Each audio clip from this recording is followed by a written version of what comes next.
What's going on, everyone? You are listening to Bull Central here. Hope you're all doing well. So guys, tonight is the last game of week 1 of the 2020-21 season for the Bulls, and they'll be facing Steph Curry and the Golden State Warriors, and I'm just really hoping the Bulls pull out a win tonight. If you caught my week 1 preview video, I had the Bulls winning this game, as I do think the Warriors are going to be in for a challenging season with no Klay Thompson, and because they have a lot of young players and new guys on the team who are still getting used to each other. And guys, I really, I like doing these pregame and postgame videos, but this will probably be my last pregame video, as it is a little difficult trying to get 2 videos out per day on game day, especially on back-to-backs. I may still have some pregame videos from time to time, but I just wanted to preempt that this won't be a consistent thing. I do still plan on putting out post-game videos for every game, at least for now, though. I will let you guys know if that changes. Now, like the Bulls, the Warriors have started off their season 0-2, and believe it or not, they've actually gotten blown out even worse than the Bulls have. They've lost by an average of 32.5 points from their first 2 games, but they did lose, their first 2 games against the Nets and the Bucks, who are 2 of the best teams in the league. Now, in a quote from Steph Curry after their nearly 40-point loss to the Bucks on Christmas Day, he said, "We need to win immediately." So you already know the Warriors are going to come into this with the mindset that this is a winnable game because it's the Bulls. They're not the Nets or the Bucks. Let's be real. My hope is that the Bulls will come with just as much hunger for their first win, because the Warriors are also likely the easiest team the Bulls have faced so far this season. Now, the tricky thing with the Warriors is they still have Steph Curry. He's the best shooter in the league and in NBA history for that matter. And of course, he can get hot on any given night. So far, in these first 2 games, he's really struggled shooting the 3. He's only shot 22% from behind the arc in those first 2 games. And of course, his career is a little over 43%. So the Bulls need to go into this expecting Curry to have a bounce back game, because those aren't typical Curry numbers. We have to play the law of averages here. He's probably going to have a decent game. And that leads into my first key to the game, and that is to stay on Steph Curry. Double team him if you have to, because he really is their only shooting threat. Andrew Wiggins and Kelly Oubre have been not shooting the ball well, especially from 3.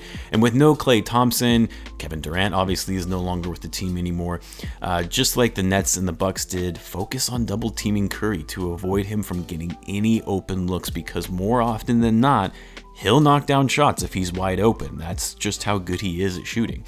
Now with that, this means Coby White's assignment is going to be tough yet again. Very similar to the key from the first game, where we needed Coby to be at the top of his defensive game against Trae Young. The same needs to be done on Curry. Coby should be prioritizing his energy and effort on defense and guarding Curry over his offensive game. Save that endurance and that stamina for defense in tonight's game. That's really what his primary focus should be on. The second key, and boy, dare I say it, Wendell Carter Jr. must outplay James Wiseman. Wiseman has shown to be a very formidable NBA player in just his first few games in the league. There were a lot of question marks on his playing ability, and if, he should have been drafted that high, given he didn't play a ton in college, but it does appear selecting him at number 2 was the right choice. And Wendell has to come out with energy. He has to out-hustle, outsmart Wiseman on both ends of the floor, because Wiseman is a very solid defender, and we all know Wendell has been struggling on offense. And then on defense, Wiseman is significantly bigger than Wendell, so he's going to need to be crafty in the way he defends James Wiseman from allowing him to get easy buckets in the paint. Otherwise, you got to pull Wendell out of the game and get Gafford in there, someone that will actually play with heart and energy. And my third key, I really hate to say it again, but come on guys, play the whole 48 minutes.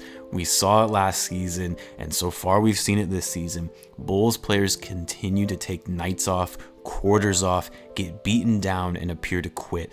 Play your ass off the whole game. As fans, that's all we ask, or at least that's all I ask anyway. The Bulls played well in the first and fourth quarters of last night's game against the Pacers, and were completely MIA in the second and third quarter. Play the whole game, play consistently, and play like a team working together. As far as injury updates, still nothing new for the Bulls. All players are available with the exception of Thaddeus Young. Again, another reason why the Bulls' performance has frustrated me so far, because the guys are actually for once all healthy. Last season the excuse was we were always down players due to injury, but anyway, I digress. The only player out tonight for the Bulls, at least at this point in time based on this recording, is Thaddeus Young. For the Warriors, I know Draymond Green has been out due to injury, and there was talk of him making his season debut today, but at the moment I haven't heard anything other than that he's still out on the injury list. Again, that's at the time of this recording. Anyway, I hope you guys enjoy the game. I know the first two were tough to watch, hoping this one will be better and the Bulls can get their first W.